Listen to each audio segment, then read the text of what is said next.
They're the greatest city and the greatest state and the greatest nation in the history of the world. Let's give it up for Plant City. Of course, we're so excited to have here with us Congressman Donalds, and we know that he's going to go on to the governor's office in Tallahassee on his way, and we want to make sure that everybody here is supporting him. We want to have our folks come up from Tomlin. We're going to do a pledge in just a second. Before we get into that, though, I do want to give a prayer, because that's part of our core values in our culture in Plant City. Is we are a community of faith, and that's where it all starts with. So if I could pray for us, let's all be together in prayer. Heavenly Father, I'm just so grateful to have all these people here today that care so much about our city, about our state, about our country, that want to pour out their time, talents, and treasures. Most importantly, Father, for your honor and your glory, and let's never forget that. Let's make sure we always support our first responders, our military, our veterans. Let's put a circle of hedge and protection around Congressman Donalds as he continues on this path forward. Lift him up, give him the resources and the strength that he needs to persevere. And we pray that same thing over all the municipalities, all the elected officials, and just want to make sure that everybody is recognized, valued, and appreciated for their hard work and their dedication. Please bless this time together, and it's in your precious and holy name that we pray. Amen. Now we have two young people here from Tomlin that are going to lead us in the Pledge of Allegiance. Before they do that, though, I'd like to have them introduce themselves, and let's make sure that we recognize them for being here and part of our civic activity in Plant City. Say your first and last name. My name is Sawyer Johnson from Tomlin Middle School. Hi, I'm Reagan Marchese from Tomlin Middle School. Okay, let's go ahead and lead it. Attention, salute, pledge. I pledge allegiance to the flag of the United States of America and to the republic for which it stands, one nation, under God, indivisible, with liberty and justice for all.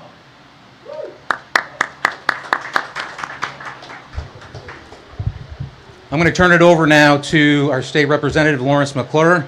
I'm going to make it real quick, though, because I can't just let him come up here and not give him accolades for all of his service that he's done for our community and for the state.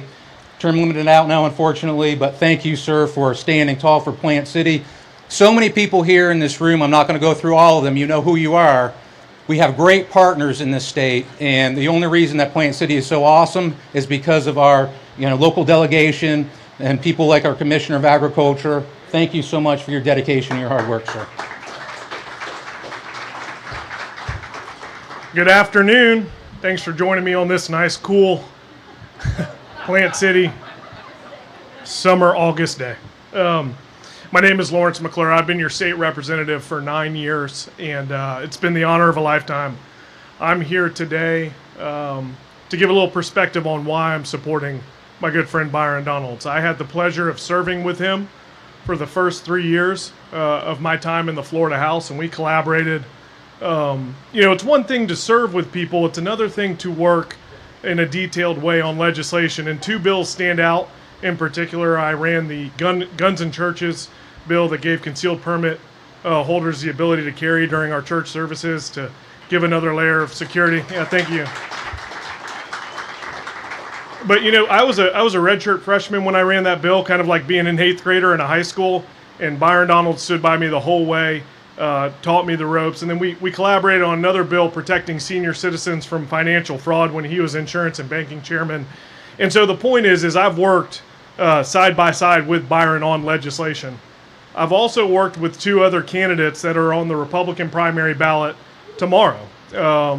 One state senator that is in the Hillsborough delegation, and another one who was the Speaker of the Florida House and asked me to serve on his leadership team.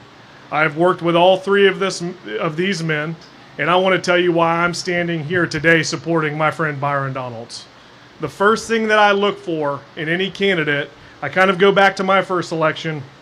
I was just a business owner that was tired of government getting in the way. That's why I ran to be your state representative. Byron Donalds is the only candidate in this race that has private sector experience, and not just any private sector experience in the financial sector, balancing budgets in the real world. That is important. That is meaningful. Secondly, I look at voting records and how people kind of evolve during their time as an elected official. And whether you look at his time in the State House or in the United States Congress, Byron Donalds is the same man today that I met 10 years ago. It's why he's endorsed by the gun owners of America. They know what all of us that have served with him know. He's going to unapologetically defend your Second Amendment. Susan B. Anthony list, leaders on the pro-life movement.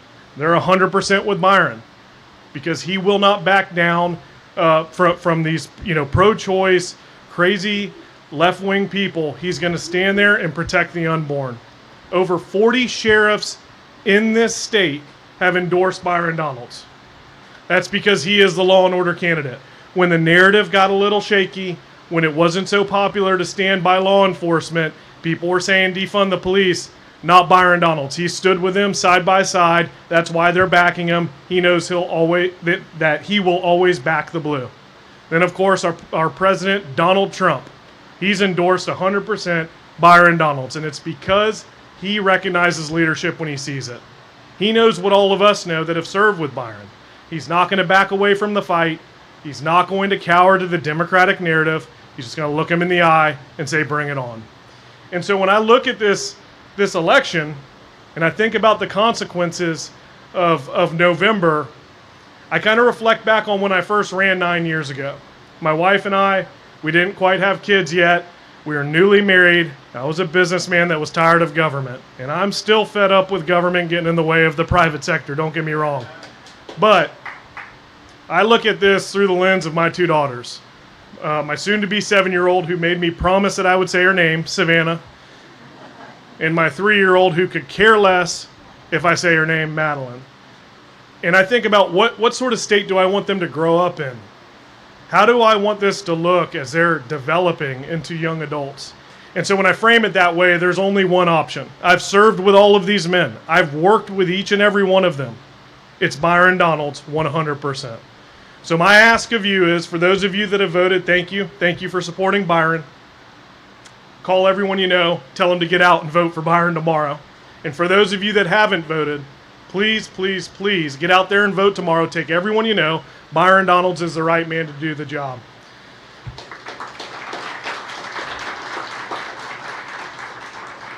And with that, I'd like to introduce my good friend, my state senator, our state senator here in Plant City, Mr. Danny Burgess.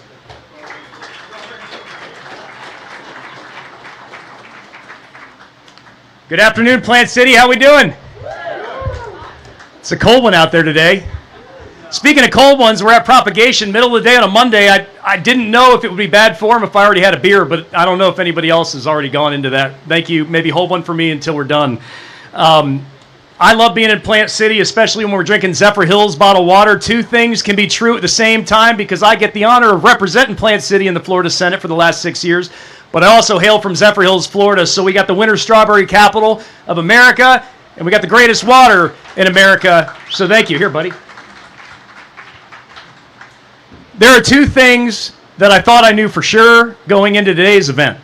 One, I think I still do, and that's that the strawberry shortcake always trumps the key lime pie. Does it? A bill that Lawrence forgot to mention was that we had the honor of carrying, with the great commissioner's support, the strawberry shortcake bill that made it the official state dessert. So congratulations, Plant City. You're on the map big time. But the other thing I thought I knew for sure that I don't anymore is that Lawrence McClure would never wear a suit to a Plant City event on a Monday afternoon in the heat. Egg in my face. So, no, but in all seriousness, I want to first thank Lawrence. He's been an incredible partner in the state house. It's been a real pleasure to watch him navigate this process. And although his tenure in the legislature is coming to an end, I really, really hope that this is just the end of the beginning and that there is a new beginning in his future because he's got too much to offer. So, sir, I'm putting you out there, and Courtney, I'm putting you on the spot. I really hope that we're not seeing the last of Lawrence McClure on the ballot. It's been an honor, sir. I love being here. I love being your senator. It's an important day because tomorrow we get to select not just our nominee, but who I believe is going to be, who I know is going to be the next governor of the state of Florida, and that is Byron Donalds. I think it says a lot, yes. I think it says a whole heck of a lot about Byron Donalds that he could be anywhere in the state of Florida right now. He could be in a big city like Miami or Orlando, Jacksonville, heck, even Tampa. But no, he's here in beautiful Plant City, Florida, because he knows that rural Florida, that small town Florida matters just as much. So thank you, Congressman Donalds and Erica, for making time to be here on the eve of your election as our nominee right here in beautiful Plant City. I don't know about you, but I really cannot wait for this primary season to be over so that we can start to get to the real race ahead of us, because there is so much at stake. I swear to you, there's an alternate race that's happening online, but I need us all to dial in and focus on what matters, and that's the election before us and making sure that we get through tomorrow, we all get out and vote for Byron Donalds, and that we can focus on what matters, and that's defeating the radical left agenda when it comes to November. There are a lot of loud voices on Twitter, X, whatever you want to call it these days, all these bots and digital AI videos that want you to believe something that's not true. The only thing that's true is that Byron Donalds is going to win, and Byron Donalds is going to win big in November, and we're going to take this all the way and ensure that the victories that we've put place in Florida stay in place for our children and future generations. Because parents know what's best for their kids, because affordability matters, and because of this, and this is in the news everywhere right now, it's because of the idea that boys should not be playing in girls' sports. And Byron Donalds does not want his sons playing against my daughters or Lawrence's daughters. That is not how this works. This is time-tested. This is something we've known for thousands of years. It shows you how absurd the opposition has gone. And so we have to fight, because if we don't, that's where we're headed. So that's why everything matters and hinges on tomorrow and in November, folks. We have a fantastic ticket from top to bottom. We have our Commissioner of Agriculture here, Wilton Simpson, who's also on the ballot. We have Ryan Gill, who's looking to succeed. I just got the nod. I know I'm going a little long. Ryan Gill. We have, we have Kevin Steele running for Congress in this district. We got Danny Alvarez. I have to stop right there, and I got to tell you about our commissioner before I get roped off the stage, folks. He is a stranger to no one. I'm so grateful he's our ag commissioner. He's like family. And sir, if you would have us the honor of coming up here, imparting some wisdom and introducing the key speaker. Thank you all, and God bless. Good afternoon, and I am going to be brief because I know how hot it is out here. I'm going to just mention a few things. I'm going to do some comparisons here. We can live in the free state of Florida. The next state our size is New York. I'm going to give you a few facts. Today, the state of Florida has $8 billion of debt. The state of New York has over $180 billion of debt. Which state would you rather be in? Conservative leadership, liberal leadership? We've cut $15 billion of taxes in the last 15 years. They've cut zero. We have $22 billion of reserves. You are the lowest tax state in the union, and you are the lowest debt state in the entire union. In Florida, I love to quote the great Ricky Bobby, that great philosopher. You're either first or you're... Well, in the state of Florida, we've got universal school choice. We're number one in university and colleges. We have the most affordable universities in the entire country, and we have the best outcomes. Number one in business formation. Number one in law enforcement. Who loves our law enforcement? And by the way, the chamber ranked Zoran Mondani number one for business formation in the state of Florida just last week.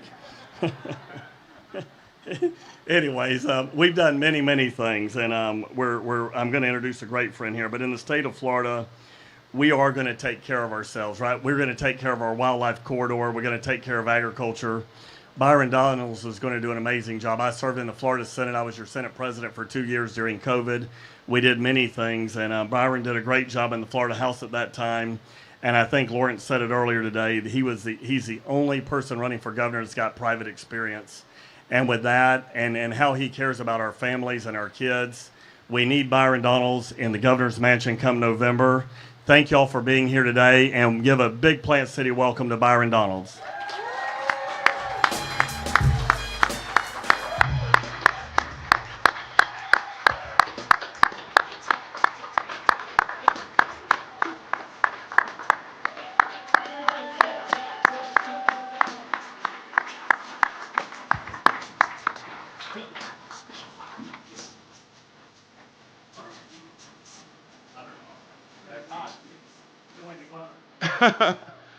Commissioner Simpson, thank you so much. Thank you, my friend, for your support. Plant City, how are you doing? I'm going to tell you a quick story, and she'll be in a moment. You'll see her in a moment. The first time I ever came to Plant City, my wife's grandparents took us. They said, you got to come up to Hillsborough County.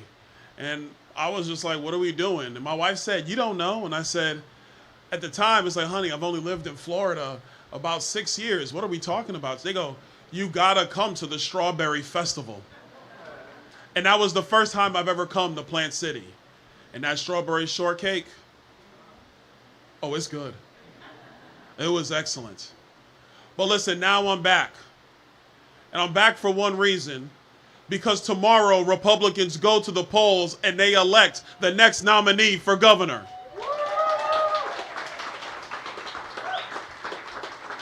And let's be very clear about what's at stake in this election tomorrow and what's at stake over the next 79 days in our state.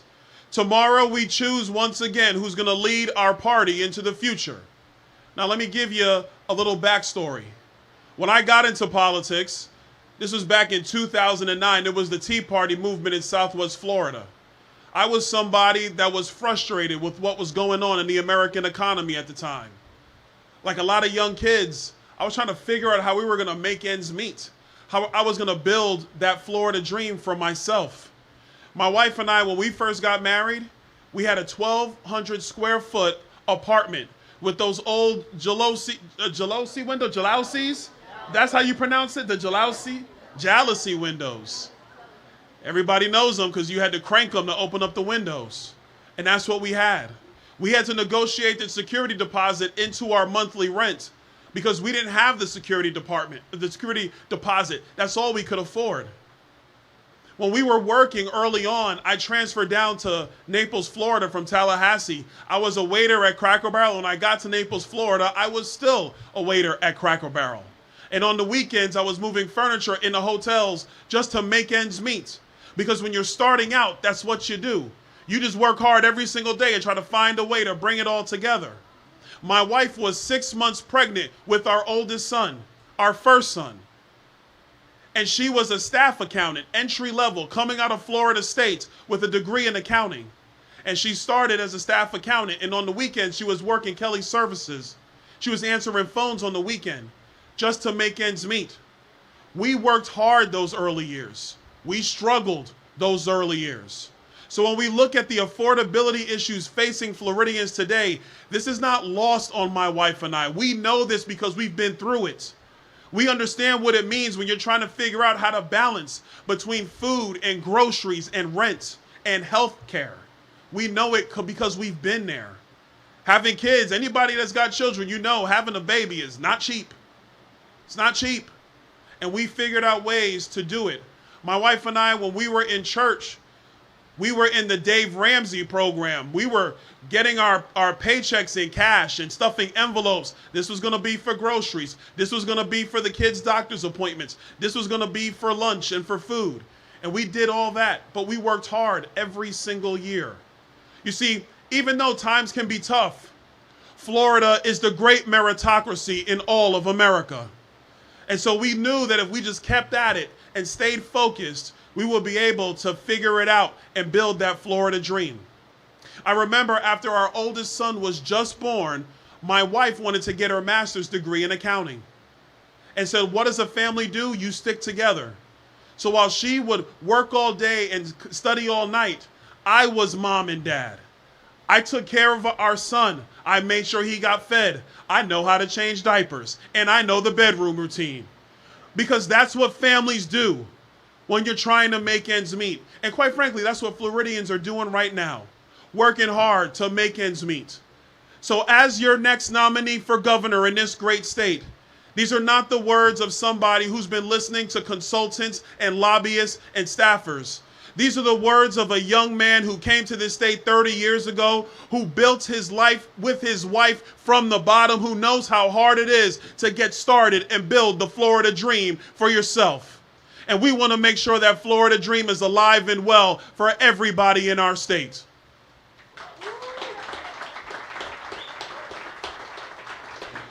Wilton and I have been talking about what it means for the future of our state. It's the agriculture lands that are critical of Florida. We feed ourselves. When people go to Publix or Winn-Dixie, some of you guys, you go to Whole Foods, that's okay. You know, that's all right. That's all right. But when you go there, the food you're buying has come off the farms in Florida. When it's cold in this country, the food the Eastern Seaboard buys is from Florida. And so our agriculture lands are just as important as the future economy of our states. Everybody's struggling with insurance. And the legislature and Governor DeSantis, and by the way, Governor DeSantis has done a great job leading Florida. He's done a great job. And they started some of the work about making sure insurance was better in our state. They've started that work, but we have more to do. When you're paying those premiums, you want to make sure that that insurance company is with you through the storm. Not just to the beginning of the storm, you want them there with you through that storm. And we are going to make sure that they stay with you through that storm. We also want to reform the regulatory side of our insurance markets because we can push down costs in Florida 20% for Florida's families, and we want to be able to get that done for the people of Florida. When I talk about insurance, it's not, again, not a talking point. I chaired the Insurance and Banking Subcommittee when I was in the Florida House. My career was banking, insurance, and financial services for 17 years in the real world. Side note, I'm the only person running for governor that's actually worked in the real world. That's actually worked in the real world. And so when we talk about affordability, this is not something that's in a case study. This is what I know. I used to lend money as a community bank analyst. I worked in my community to local contractors, local builders, local mom and pops, trying to help them have the working capital they needed in their companies to keep things alive and keep things afloat. When we first started out, it was after 9/11. The job market was awful after 9/11. It was a terrible one. When we bought our first house, it was at the beginning of the financial collapse. We thought we got a good deal in early 2008, and we didn't know 2010 was coming. We thought we got a good deal, but we worked and we persevered. We want to make sure every young person can get a house of their own. But we do that by making sure that we decrease the government timelines in what it costs to build housing. Because contractors and developers don't eat the costs. You eat the costs. And government has to get out of the way and allow housing to be cheaper for the people of Florida. And we can get that done. When it comes to our economy, we're the 14th largest in the world, and we are on our way to number 10. We've always been an ag state and a retirement state and a tourism state, but today Florida is an everything state. Because of the craziness in New York City, we have business owners saying enough is enough, and they're coming to Florida. Wilton, you figured COVID-19 would have been enough for them, but they stayed. And then they saw Mom Donnie, and they said, that's it, I gotta go. They said, that's it. We are quickly becoming a major financial hub in the Western Hemisphere, here in Florida. A couple of hours down the road is Kennedy Space Center. It used to just be a museum. Now it's the most active spaceport in all of America. The most active. We are gonna do 1,000 launches a year out of Cape Canaveral. We are going to lead the Western Hemisphere when it comes to commercial space. And that's not just about Elon Musk launching rockets to the moon and to Mars. It's about the manufacturing jobs for the commercial space race right here in Florida. For our young kids who are trying to figure out if they can really build the Florida dream, I tell you yes. And that's built around an economy that is growing with high-paying jobs, not just for engineers and for scientists, but for machinists and contractors and welders. It's how we bring all of that into balance so people can have that same dream for themselves. You've heard me say this phrase nonstop, the Florida dream. That's because 18 months ago when I got into this race, I was at a fire pit at home with my wife and some friends, and we were kind of talking about what this race would look like. And when we talked about all these various policies, all the things we got to get done, it always came back to one ideal. and it's the dream that we've been able to build in our lives. It's the Florida dream because it encapsulates the American dream better than in any other state in America. We are the standard now. We are the #1 state in this country. We are the free state of Florida. And as your next governor, that will not change.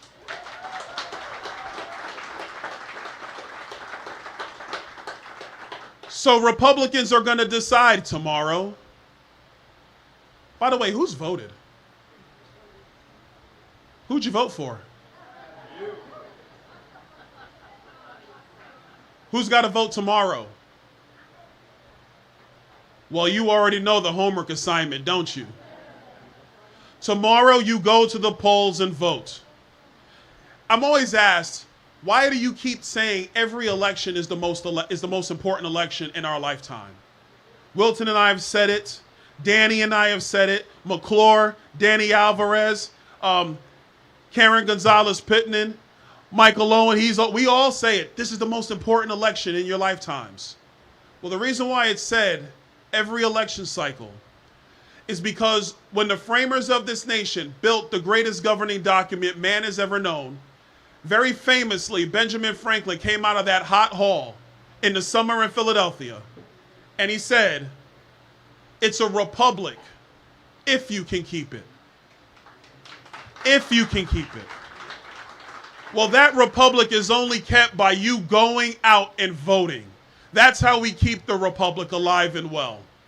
And in Florida, we have to do it one more time. You see, the Democrats have gone and found a nominee. It looks like their nominee is going to be a guy named David Jolly. Now, they didn't learn their lesson from 4 years ago. 4 years ago, they found a former Republican who became an independent and then all of a sudden was a Democrat. And that guy got beat pretty badly 4 years ago. And so I guess they're going to try it again. David Jolly is a former Republican. He became an independent. And all of a sudden last year at 52 years old, he decided, oh, I'm a Democrat, just so I can run for governor.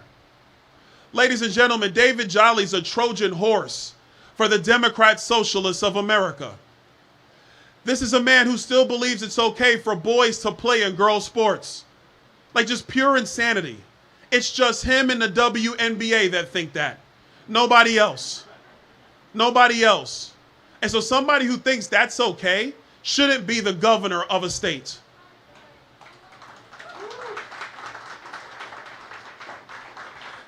I see these two young kids, one boy, one girl.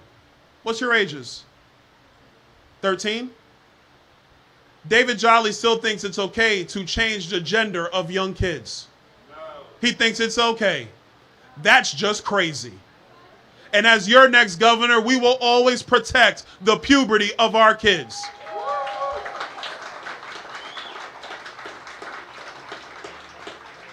David Jolly said that Dr. Fauci had unimpeachable judgment. This is what he said. When Ron DeSantis made the right decision and kept Florida open, David Jolly packed his bags and left Florida and went to Pennsylvania. So anybody who chooses Fauci over Florida does not deserve to lead Florida into the future. You see, once again, Florida, it's a time for choosing. The reason why we are the #1 state in America is because time after time over the last 30 years, we have chosen common sense over crazy. We chose conservatism over liberalism. We chose a quality way of life over the values of New York and Chicago. We chose law and order over defunding the police. And this November, we're going to choose common sense and republicanism again. Because that is why people keep coming to Florida. So I'm very clear on this one. The primaries are tomorrow. We're going to get that business done. But then you and I, we are on a mission to keep Florida free and to keep Florida red. because the Democrats can keep the crazy in California. They can have the nonsense in Chicago, and they can keep Mamdani in New York, but they're never going to have power again in Florida. Are you with me, Plant City? Well, God bless you guys. God bless Florida. And listen, it's hot in August outside in Florida, but that's okay because we are going to remain the best state in all of America. God bless you, Plant City.